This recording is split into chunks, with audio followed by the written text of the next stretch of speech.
Production possibility frontiers. What they are, how to draw them, what they mean, and most of all, what they don't mean. Okay, here's how you do a production possibility frontier. You start with a farm, or a business, or something.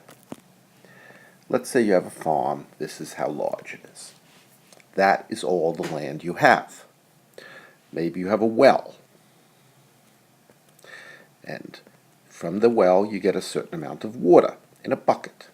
That's all the water you have. This is what you have to work with. The size of the farm, the amount of water, the amount of labor you have, big fat farm workers. They're not very happy because they're underpaid, the farm workers. All that constrains how much you can produce. You can only produce as much as you can grow on this land with this water and this fat farm worker. You can grow poppies, or you can grow roses.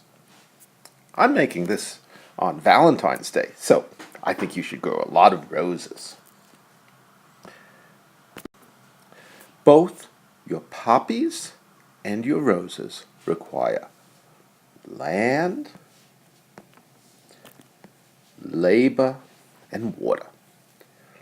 The land you use for the poppies, you can't use. Here's your poppies, here are your roses. Maybe you want to redo this. Maybe you want more poppies and fewer roses. So you move the land for poppies out here. Maybe you want even more. And you have all this for poppies. You can now actually write the word. Well, roses, you can only have an R. The more land you use for poppies, the less you have available for roses. The more you have for roses, the less you have. You can represent the amount that you can grow on a table. The table shows the number of roses, the number of poppies. The more land you have for roses, the less you have for poppies. As you grow more poppies, you're shifting land into poppies away from roses. Roses goes down, poppies goes up. Until you have all your land in poppies, none on roses. No roses, all poppies. All roses, no poppies. Something in between. You put that table into a graph. Note, all roses, all poppies. I should have labeled this. Poppies, roses. You might think about this and say, why don't you go out here? Why not be at this point with even more roses and more poppies? You'd be happier. You can't get there. You can't be here. Or you could say, why not be over here? More, fewer poppies, fewer roses. Why would you? You can move from here out to here. You can be on the line. So why be inside the line where you're wasting resources? Not getting as many roses and not getting as many poppies as you want. You can't go out here, unattainable, and the assumption is you won't be inefficient. Inside here is inefficient. The production possibility frontier, this is your production possibility frontier. It shows the maximum amount of roses and maximum amount of poppies. It shows the best that you can do. Here is unattainable.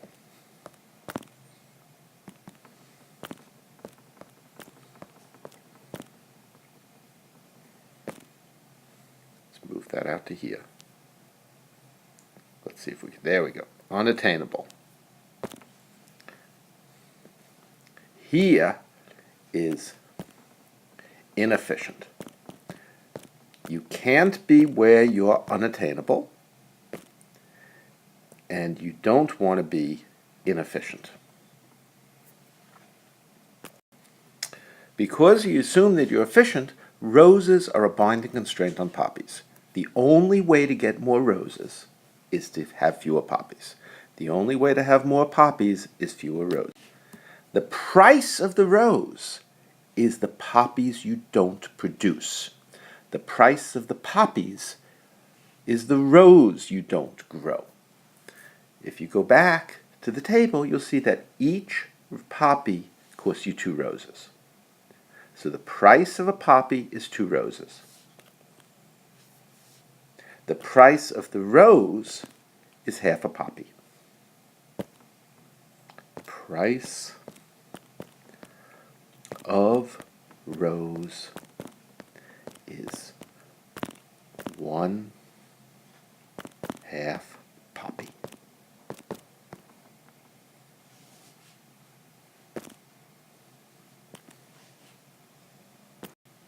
Your friend is better at growing poppies.